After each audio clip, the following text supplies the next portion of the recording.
Hello friends. तो आज हम लोग देखने वाले हैं एरे।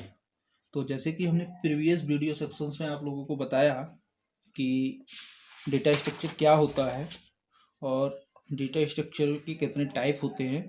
तो अब हम थोड़ा टाइप की ओर बात करें तो नेक्स्ट वीडियो में हम डिस्कस कर लेते हैं। पहले डेटा टाइप्स जो हमने बताए थे, डेटा स्ट्रक्चर का वो प्रिमिटिव था जो सबसे पहला हमारा।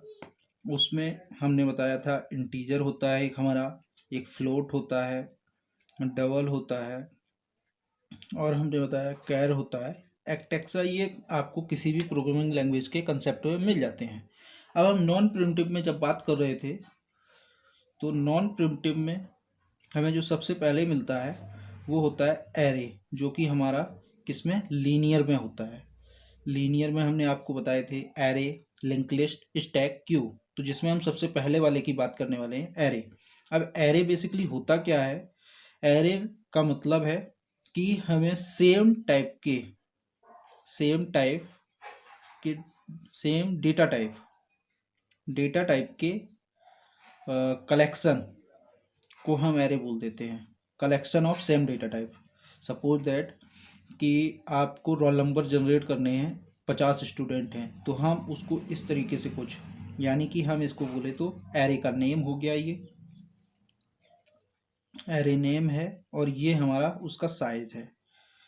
ये बेसिकली हमारा जो कंसेप्ट है ये सी लैंग्वेज में ये सिंटैक्स होता है। सी प्लस प्लस का भी सेम हो जाता है, बट अलग अलग लैंग्वेजों का अलग अलग होता है। जैसे कि और ये इंटीजर टाइप का होगा, किस टाइप का होगा ये हमें पहले डिफाइन करना होता है। तो यहाँ पे हमें डेटा टाइप यहाँ पे डिफाइन करना है, तभी तो हम पता करेंगे किस डेटा टाइप का हमारा कलेक्शन है ये। तो अगर जावा की बात करें तो जावा में कुछ इस तरीके से हम वहाँ पे डिफाइन करते हैं ए। अब फिर इसके बाद में हम यहाँ पे फिर न्यू कीवर्ड के थ्रू न्यू इंट या यहाँ पे साइज उसका डिक्लेयर करते हैं इस तरीके से, या फिर हम यहीं पे वो वैल्यू भी असाइन कर देते हैं। तो हम बात करें एरे की, हमने एरे पे ऑलरेडी एक सी में प्रोग्राम की वीडियो बना रखी है, आप वहाँ से भी चेकआउट कर सकते हैं, बट मैं यहाँ पे भी आप लोगों को बताने वाला हूँ। तो फर्स्ट थिंग आती है कि एरे को हम किस प्रकार से देखते हैं। तो एरे जो बेसिकली होता है, तो हमने आपको बताया कि सेम डेटा टाइप के कलेक्शन होता है, collection of same data types, that is called array. अब एरे हमारा कितने टाइप का होता है इस बात पे फोकस करते हैं। तो सबसे पहले हमारा वन डायमेंशनल बोल सकते हैं, वन डायमेंशनल होता है। और फिर दूसरा होता है टू डायमेंशनल। और फिर हमारे पास और भी ज़्यादा डायमेंशनल हो सकता है, यानी कि मल्टीपल डायमेंशनल, मल्टीपल। तो ये मल्टीपल डायमेंशनल होता है। अब इन डायमेंशनल का मतलब क्या है कि सपोज दैट आपको एक, अभी तो हम यहाँ पे बात कर रहे थे कि हमने यहाँ पे रोल नंबर जनरेट करने हैं स्टूडेंट के, तो हमने एक बनाते चले गए। अब जब टू डायमेंशनल की बात आ रही है तो ये किस प्रकार से हैंडल करेगा? टू डायमेंशनल का मतलब है रो एंड कॉलम। जैसे कि हम मैट्रिक्स फॉर्म की बात कर रहे हो, तो इसमें हम आगे मैट्रिक्स के भी पढ़ेंगे, मैट्रिक्स को कैसे सॉल्व करेंगे इसकी हेल्प से। तो ये रो और कॉलम में डिवाइड होता है। तो ये तो हो गया हमारा रो, और इस साइड में जो चलेगा वो कॉलम। ठीक है, तो ये हमारा रो एंड कॉलम में डिवाइड होता है। मल्टीपल में हमारे पास नंबर ऑफ हो सकते हैं। यहाँ पे हमें जो डिफाइन करना होता है उसका कुछ तरीका सी लैंग्वेज में ये होता है कि हमारा यहाँ पे एक साइज होगा और एक साइज हमारा यहाँ पे होगा।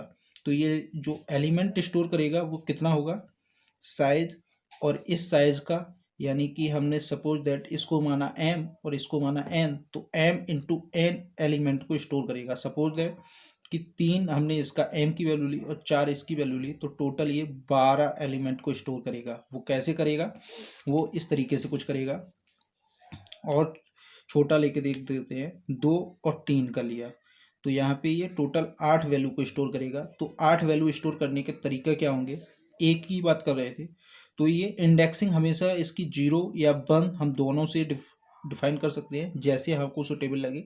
पर सी में जो डिफ़ॉल्ट होती है वो 0 से स्टार्ट होती है, तो 0 होगा इसका, और फिर जो हमारा उसका भी होगा वो 0। इसी तरीके से दूसरा जो इंडेक्स बनेगा इसका चेंज करो और फिर इसका 0 पे चलेंगे, और ये हमारा 2 तक है, तो ये हो गया डन। अब इसी तरीके से फिर यहाँ पे चलेंगे, तो ये हमारा हो गया, इसका यहाँ पे 0 हो गया, और इसका यहाँ पे 1 हुआ, और इसका यहाँ पे फिर 0 हो गया, और इसका यहाँ पे 2 हुआ। तो इस तरीके से हमारे पास टोटल 8 वेरिएबल को हम स्टोर करेंगे। ऐसे ही चल के आगे और करेंगे।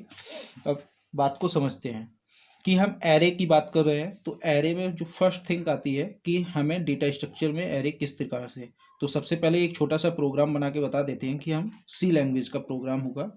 तो हमें बेसिकली सबसे पहले क्या करना है कि सी लैंग्वेज में हम जो प्रोग्राम की बात है, अगर आप इसका वीडियो देखना चाहें तो आई बटन पे मैं उसका लिंक प्रोवाइड कर दूंगा। और यहाँ पे ये हमारी बेसिकली नीड होती है, तो इस फाइल को ऐड किया, और इंट हम यहाँ पे मेन फंक्शन को ले लेते हैं, और इस मेन फंक्शन के अंदर हमने डिफाइन किया एक एरे।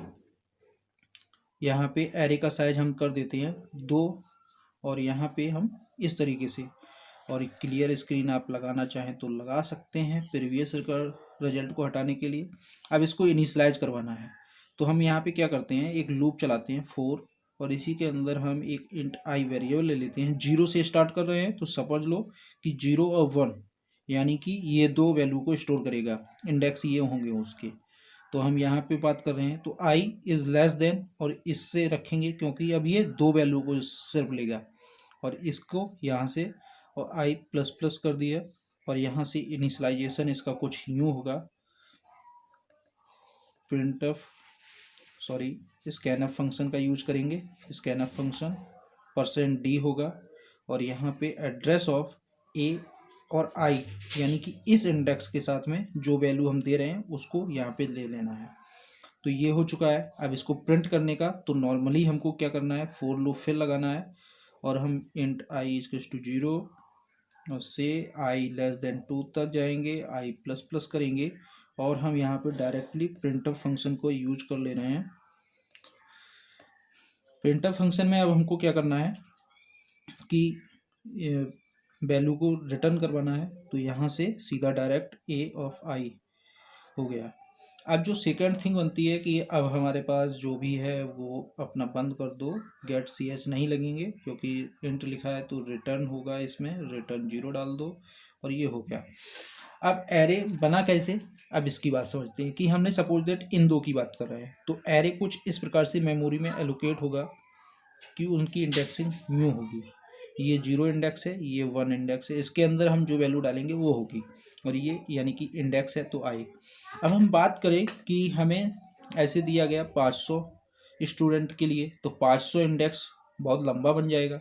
अब उसमें बोला गया कि हमारे पास इंडेक्स जो है, इंडेक्स की वैल्यू हमको दी गई है, और बोला गया है जैसे ये 1 है, तो अगर 50वें नंबर की बात करें तो 49वां होगा, तो 49वें नंबर की वैल्यू फाइंड आउट करो वो कहाँ पे स्टोर होगा। तो हमें क्या दिया जाता है कि अब ये डेटा स्ट्रक्चर के एडवांस की बात कर रहे हैं, तो यहाँ पे क्या होता है कि जैसे कि तुमको बोला गया कि 50 की बात करो, तो हम यहाँ पे बताते हैं कि ए ऑफ आई, अगर ये आई इक्वल्स टू 0 से स्टार्ट कर रहे हैं तब के लिए है, तो हम यहाँ पे क्या करते हैं कि आई हमारा इंडेक्स का नंबर हो गया इनटू डेटा टाइप का साइज। सपोज दैट कि ये इंटीजर था, तो यहाँ पे ये 2 बाइट लेगा, यहाँ पे 2 बाइट लेगा सी के अकॉर्डिंग, ये यहाँ पे भी, यहाँ पे भी, यहाँ पे भी, तो उसका एड्रेस क्या होगा पता नहीं। और यहाँ पे आपको दिया जाता है बेस एड्रेस दिया जाएगा। तो अब बेस एड्रेस किस प्रकार से वर्क करेगा वो भी समझ ले। तो बेस एड्रेस दिया गया है कि हमारा जो इनिशियल इंडेक्स है वो 0 वाला, वो यहाँ से स्टार्ट हो रहा है, उसके बाद में हमें 49वां वेरिएबल कहाँ पे स्टोर है, ए ऑफ 49 वो कहाँ पे स्टोर है, तो वो हमें फाइंड आउट करना है। तो हम क्या करेंगे, ए ऑफ आई इक्वल्स टू यानी कि 49 यहाँ पे होगा, तो आई की वैल्यू इनटू, अब इसका जो डेटा टाइप है उसका साइज, तो डेटा टाइप साइज शॉर्टकट में इस तरीके से भी हम लिख देते हैं डेटा टाइप साइज।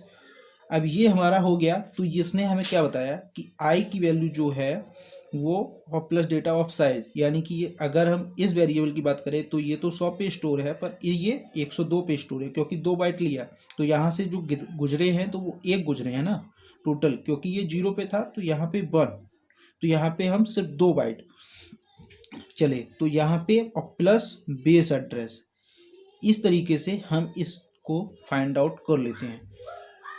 तो बेसिकली ये हमारा मेन कंसेप्ट था कि हमें जब भी सपोज दैट यहाँ पे हम आपको बताते हैं कुछ इस तरीके से कि आपका यहाँ पे कोई एरे बना हुआ है, एरे, तो ये एरे है, इसकी इंडेक्सिंग 0 1 2 3 एंड 4 से हुई है। अगर किसी ने बोलता है कि ए ऑफ 3 की वैल्यू फाइंड आउट करो, ए ऑफ 3 की वैल्यू, और जबकि बेस एड्रेस आपको आपको 100 दिया गया है और बोला गया है कि जो इसमें वेरिएबल स्टोर हो रहा है वो करैक्टर टाइप है, तब क्या करेंगे आप? तो करैक्टर टाइप क्या करता है कि हमारा 1 बाइट मेमोरी को स्टोर करता है।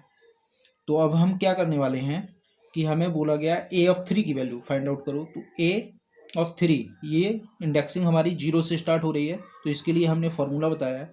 तो ए ऑफ 3, तो आई की वैल्यू 3 है, और यहाँ पे हम क्या बोल रहे हैं, आई 3 इंटू और character data type of size, तो करेक्टर का हमने यहाँ पे डिफाइन किया है 1 है, और प्लस में बेस एड्रेस हमारा 103 है, वो 100 है, तो ये टोटल हमारा वैल्यू 103 हो जाता है। यानी कि एक ये इस पे चलेगा तो ये इसकी वैल्यू तो ये थी, फिर इसने यहाँ पे आके ये वैल्यू, ये, और फिर उसके बाद में ये, तो ये आपका एडवांस डेटा स्ट्रक्चर का पार्ट है। अब आगे बढ़ेंगे 2 डायमेंशनल के लिए, तो उसके लिए हम कल वीडियो अपलोड होगी। हाँ, आपको अगर सी लैंग्वेज का प्रोग्राम का वीडियो देखना है तो उसके लिए मैंने आई बटन पे वीडियो का लिंक प्रोवाइडेड होगा, और डिस्क्रिप्शन बॉक्स में आल्सो उसकी लिंक पेस्ट कर दूंगा या डाल दूंगा। और अगर आपको ये अच्छा लगता है तो आप अपने दोस्तों के साथ शेयर कर सकते हैं।